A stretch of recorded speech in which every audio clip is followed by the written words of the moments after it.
Bismillahirrahmanirrahim.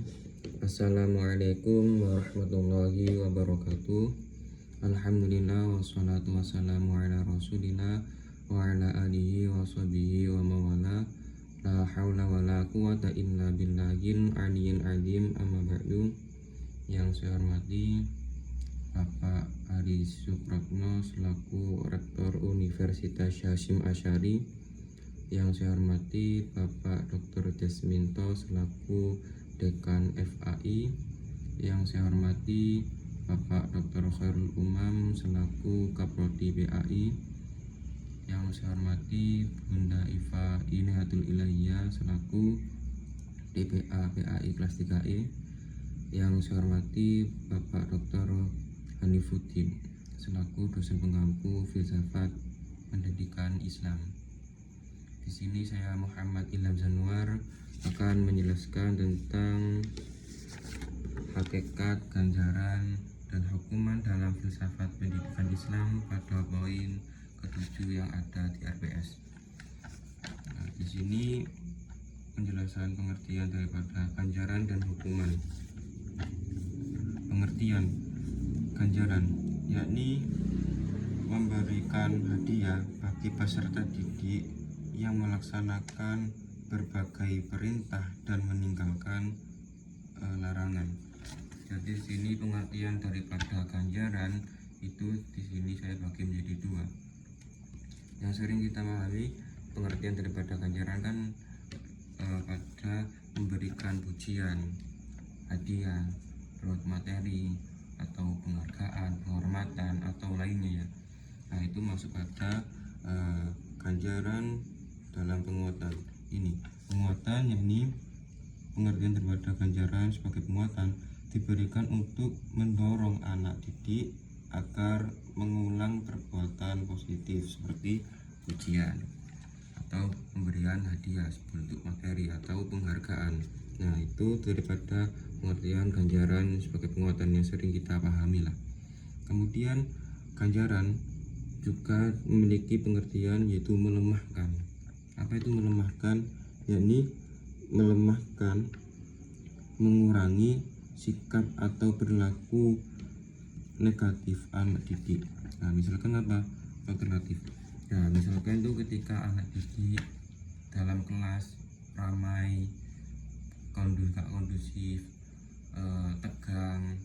Nah kita bisa sebagai guru bisa memberikan waktu luang atau waktu istirahat, waktu senggang untuk melonggarkan atau merefleksi atau refreshing sebentar lah untuk anak didik. Sekiranya itu membantu atau memberikan anak didik waktu istirahat sebentar. Kemudian pengertian daripada hukuman yakni hukuman tindakan yang diberikan kepada peserta didik sebagai konsekuensi atas perilaku yang tidak sesuai dengan aturan, nilai, dan lain-lainnya. Nah, sama halnya pengertian daripada hukuman seperti ganjaran. Di sini saya bagi menjadi dua, yaitu penguatan dan pelemahan. Penguatan yaitu memperkuat sikap positif dengan cara mengarahkan anak didik untuk memahami sikap negatif. Nah, dalam hal ini ganjaran hukuman memiliki pengertian sebagai penguatan, atau lebih mudahnya dalam hal ini seperti ketika anak didik itu terlambat atau melakukan hal-hal di luar daripada aturan-aturan yang melanggar aturan. Nah, kita sebagai peserta, sebagai pendidik bisa menggunakan edukasi, memberikan penjelasan tentang hal itu tidak baik, dampaknya itu apa, dampak efek sampingnya itu apa. Misalkan terlambat, dengan anak didik itu terlambat, otomatis itu kan memanage waktunya, mengatur waktunya kan kurang baik. Nah, guru bisa mengedukasi bahwa bagaimana cara memanage atau memberikan poin penting bahwa memanage waktu itu adalah salah satu kunci sukses ke depannya. Nah, seperti itulah hukuman sebagai penguatan, yaitu memahamkan anak didik tentang sikap hal tersebut, bahwa itu tidak baik, dan poin-poin penting atau efek samping daripada apa yang dilakukan oleh anak didik itu yang melanggar peraturan. Kemudian hukuman sebagai pelemahan, yang mungkin kita sering pahami tentang hukuman sebagai pelemahan.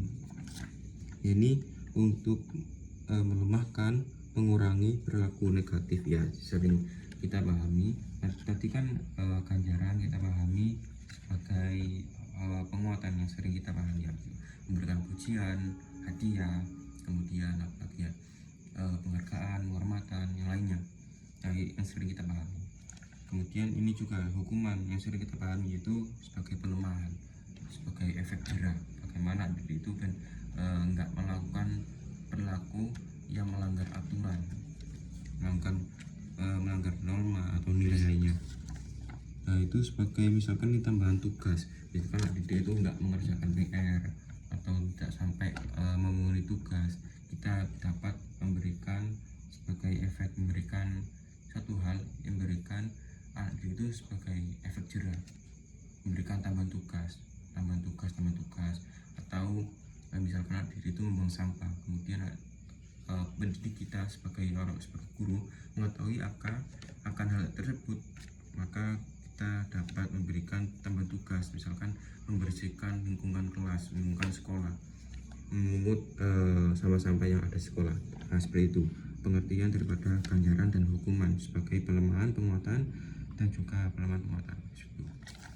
Kemudian dalil nakli daripada keduanya, dalil ganjaran yang ada pada surat Al-Zalzalah ayat 7 dan 8. Ini ganjaran, faman ya'mal misqala dzarratin khairan yarah. Kemudian pada dalil nakli yang hukuman ayat 8 ini, wa man ya'mal misqala dzarratin syarran yarah. Apa yang dilakukan walaupun hanya sekecil itu akan dibalas, baik itu hak dan batil, itu akan dibalas. Kemudian bentuk-bentuk daripada ganjaran dan hukuman, ya tadi sudah disinggung juga bentuk-bentuk daripada ganjaran dan hukuman, misalnya seperti pujian, ya berbicara verbal, kata-kata daripada guru, seperti selamat kamu telah mencapai nilai yang terbaik, ya seperti verbal. Kemudian hadiah, ya seperti hadiah yang materi lah. Kemudian penghargaan, ya ini lebih hampir sama dengan penghadiah, namun penghargaan ini lebih mengacu pada kayak sertifikat atau piagam gitu loh. Ya, hadiah kan lebih mengacu materi seperti kayak misalkan penghapus atau pulpen, pensil atau lainnya. Kemudian bentuk-bentuk daripada hukuman tambahan tadi sudah dijelaskan. Kemudian ada verbal atau seperti kayak kata-kata ya, peringatan. Kemudian ada hukuman sosial. Hukuman sosial itu bagaimana ya, kayak dia misalkan dia melakukan satu kesalahan dalam satu kelas, kemudian itu yang terefek atau kena efek sampingnya daripada yang dilakukan itu semua satu kelas, maka dia disuruh untuk meminta maaf di depan kelas, yaitu hukuman sosial. Kemudian dasar pemberian dan prosedur. Nah, di sini ganjaran dasar, ya memberikan motivasi.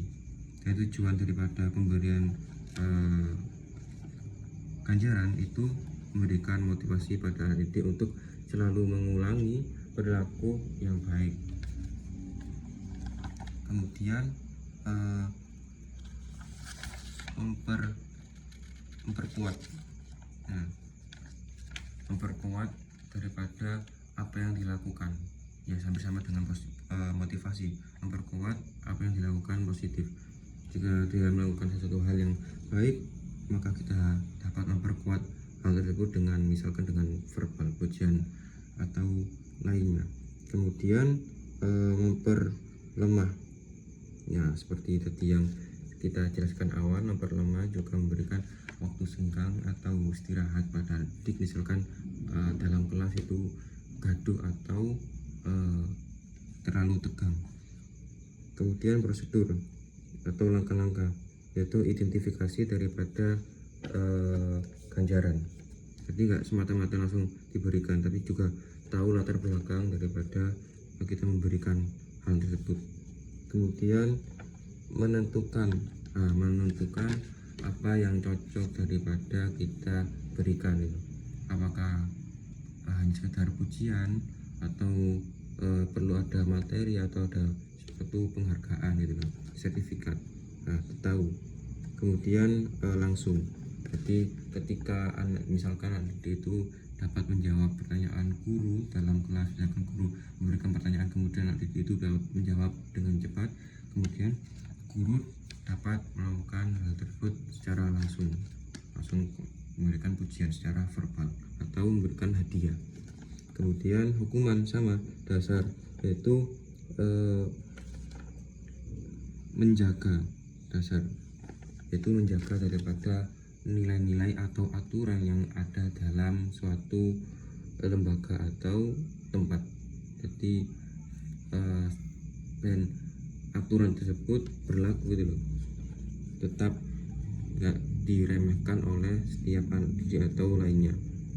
Kemudian ada juga efek jerah ya. Kemudian keempat, refleksi, memberikan pemahaman tentang hal tersebut bahwa itu tidak baik. Kemudian prosedur, identifikasi masalah, kemudian